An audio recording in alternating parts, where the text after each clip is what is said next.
Hello viewers.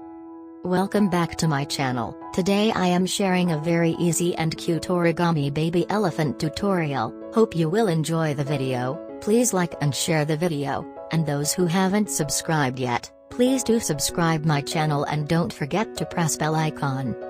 Keep watching and I will be back with more creative ideas and craft tutorials. Thank you.